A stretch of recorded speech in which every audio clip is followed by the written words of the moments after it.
Hi, I'm going to tell you a very short story. I can't tell you a very long one. This is my first time telling telling a story to you, and I hope you like it.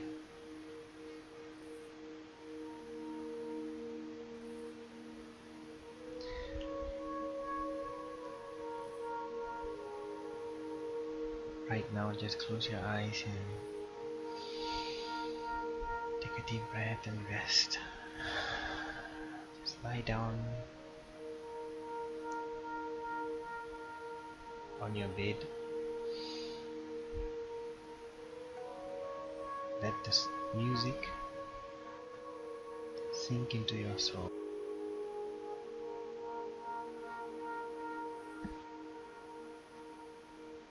Close your eyes. Imagine.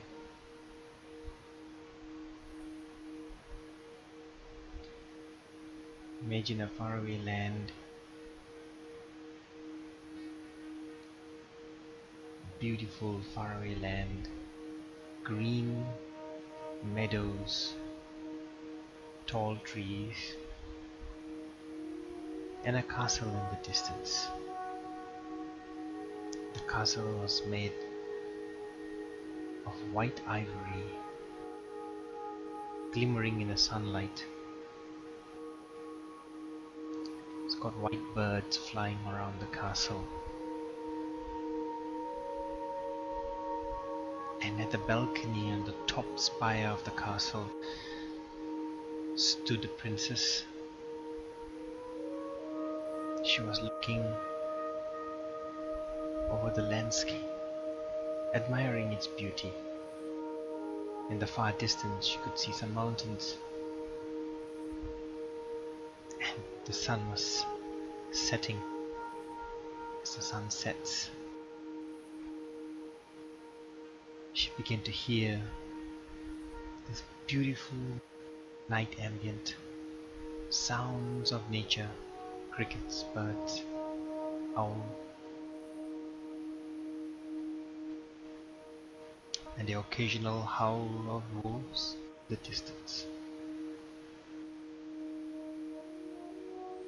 The night was quiet. As it got dark, she still stood there, admiring the beauty now of the stars. She stares intently at the constellations. The visceral view of the sky pleased her, but she stood there for far too long, still intently looking at the constellations and the view. Then she heard a voice calling out to her. "Your Majesty, please come inside. It's getting cold." The voice of a servant.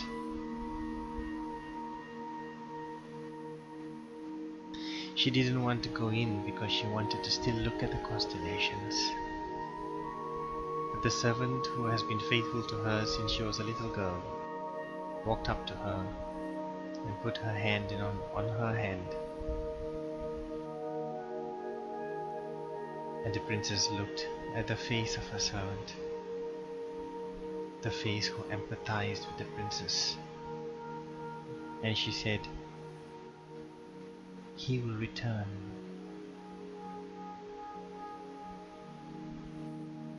He will return." She said it so confidently. The princess smiled, but it was not a smile of joy. It was a smile of sadness, but yet of hope, and tears streamed down her cheek. Then she walked inside. Who was she waiting for? The next day, on the early Sunrise. The princess took a horse, rode out for her usual morning ride.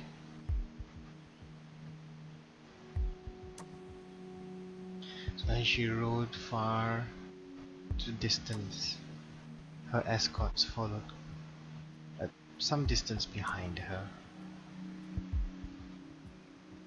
as she wanted to clear her mind.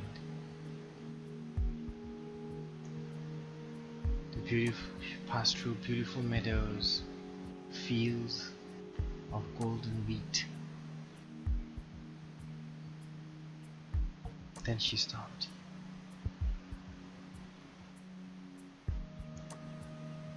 Then she saw a village nearby. Something about that village reminded her of something. But it's not like she has never seen any village, but she just realized there was a village there. So she decided to ride to the village. Then as she reached the village, there was an old man, and he looked at the princess approaching. He quickly ran out and bowed, but the old man knew who the princess was. Princess Andrea, welcome. You're welcome.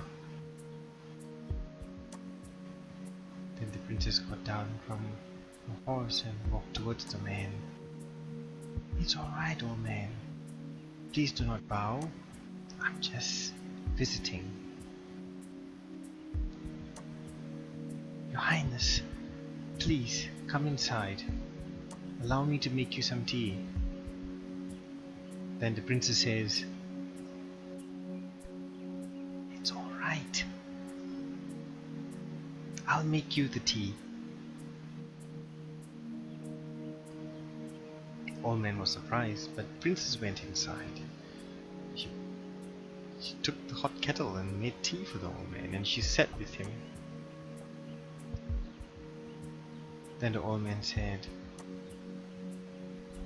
the old man looked at the princess's face. You see, things run deep. He asked her, or he sort of told her that it was 25 years since he disappeared, since you left.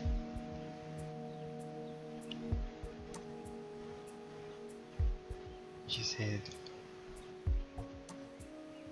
I can wait forever, and I know he will return. Your Highness, you must accept the fact that there's some things beyond our control.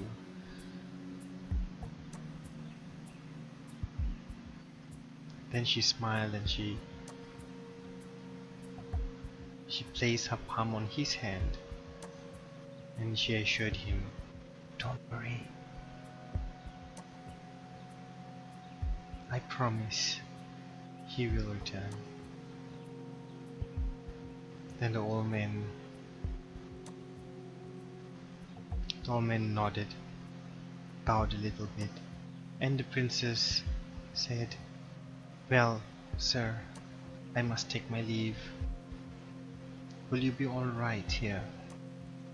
Then the old man said, I'll be fine. I've got some hens in this farm. Your Highness, thank you for coming. Most welcome. Remember, this village is always dear to me. Because of him, they'll always be familiar to me. Even if I do not visit it very often, it will always be in my heart. Then the old man said, I understand, Your Highness. Then she left, with her escorts back to the castle.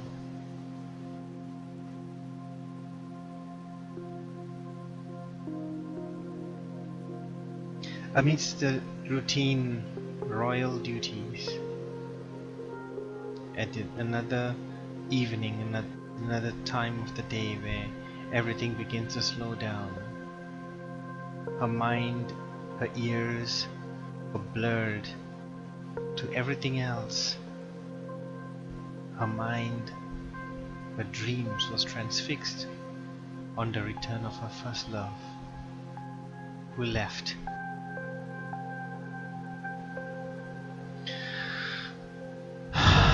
It was so long ago, yet it was still fresh in her mind. She longed for his return. She longed for his love, embrace. It was 25 years. 25 years, and they were just 17 years old.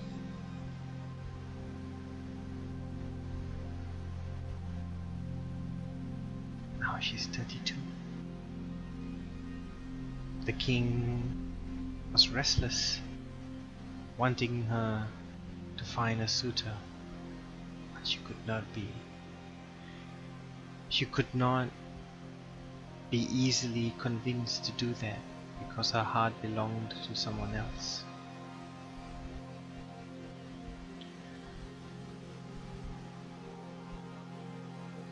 Sad yet hopeful, she lay down on her bed, with the windows open wide, with the night breeze flowing through the window. She felt it on her skin.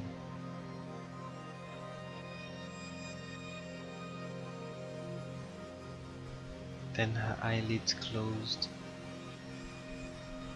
and she drifted into the netherworld.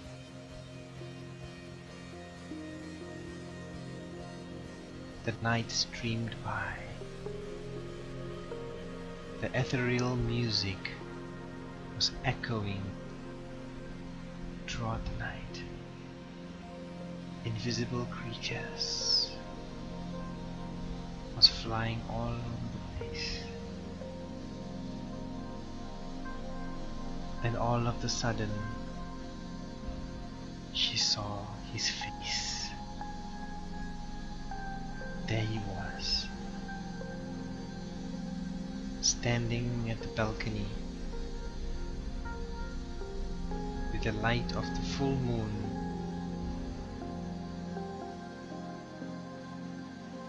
drawing out his silhouette. She walked towards him. "Is that you? Is that you?"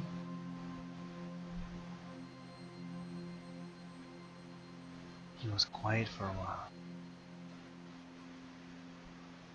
Then he held out his hands. Then she reached out to touch his palm.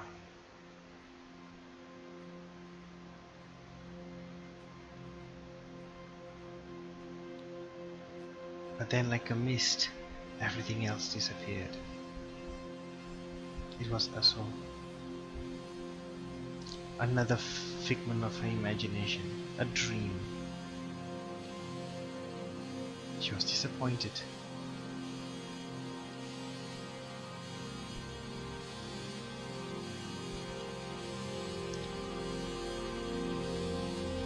Then all of a sudden, like a dream come true, there was this bright light just appeared out of nowhere in the sky. Then it hovered on the castle. She was still in bed, but she realized she woke up to another dream.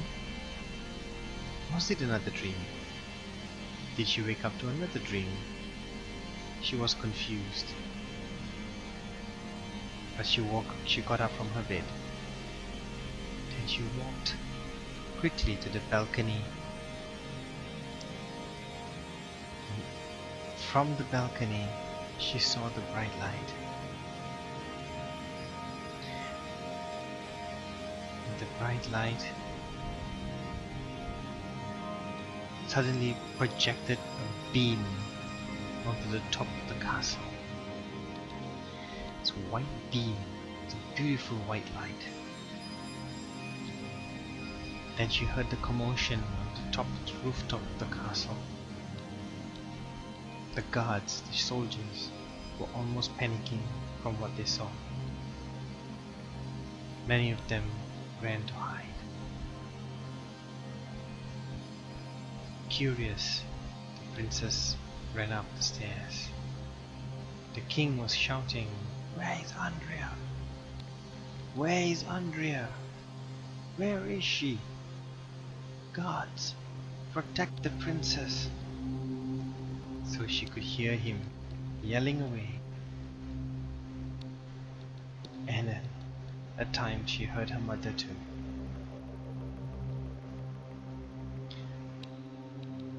Then she went up to the roof. There was some kind of mist. The mist was slowly dissipating. And like a dream that has come true,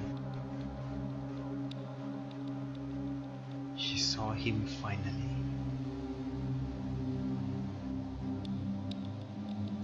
And he spoke these very words. He said, "Andrea? Is that you?" Then the princess was speechless. But she said these very words, "John? John, is that you?"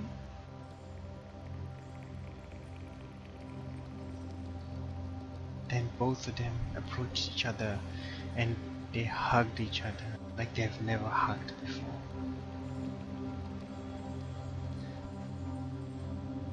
But the princess wasn't too certain because all this was very new to her.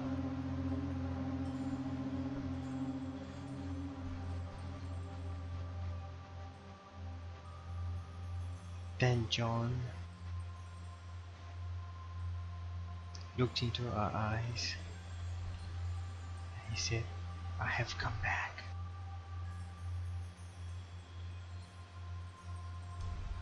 And then she says, "I'm happy. I'm very happy that you're back. I've waited 25 years for you. I have never stopped believing. I have never stopped loving you. Everything I've ever done is for you. I've always known you will return. I almost lost hope, but others have not." And he said, "I'm glad, Andrea. Thank you for believing. But I have not come back for you." She was slightly confused when she heard that. "I don't understand, John." Then John said, "I have come back to take you with me."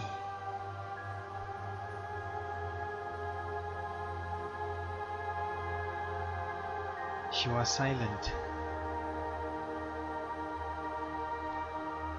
She let go of his hand. She walked towards the balcony,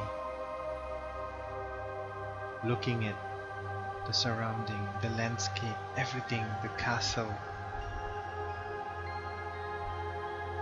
Everything seemed to stand still while he was standing there. There was no alarm raised. Nobody was panicking. It's almost time stood still.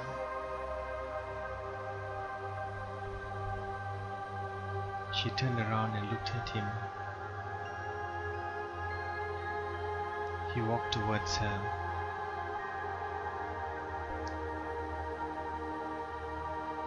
He smiled at her.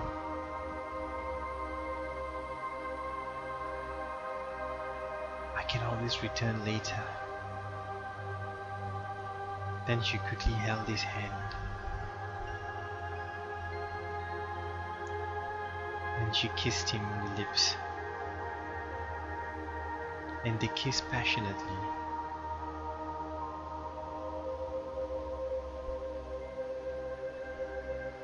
And he said, "Do you know why I'm taking you with me?"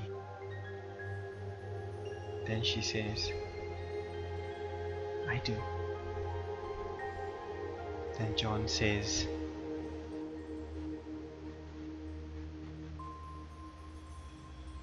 "I've always known you, I've always known. It's because you're part of me. You always will be a part of me." Then she held him in an embrace.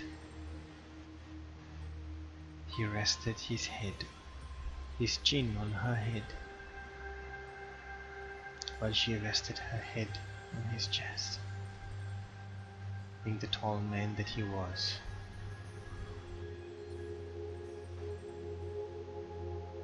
Then he carried her, while she rested her head on his shoulder.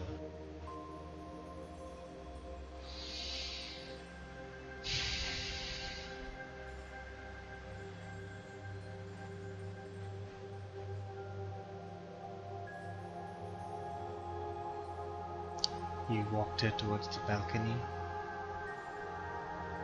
Then as though there was an invisible bridge, he walked over the balcony.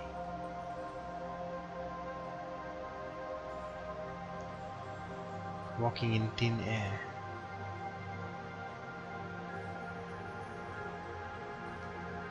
There was nothing supporting him underneath. He was floating,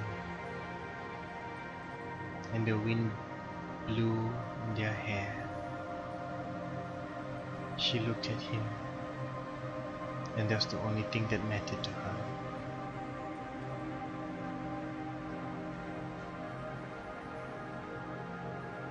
Then the white beam suddenly was projected in front of them, and they both walked into the white beam,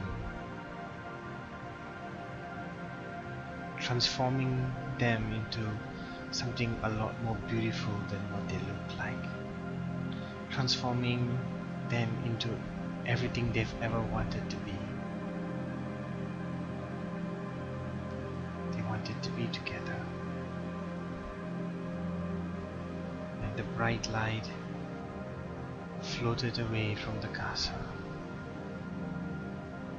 floating away until everything else is forgotten. There's no more mortal remains.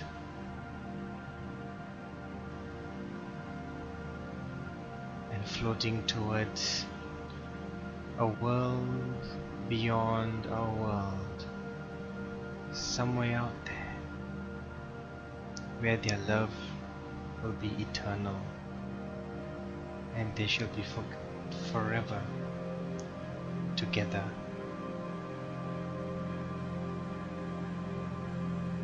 The end.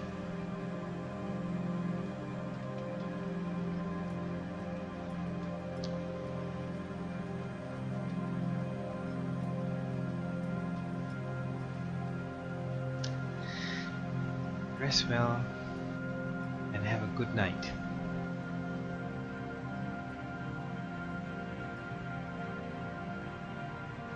Good night. Sleep tight.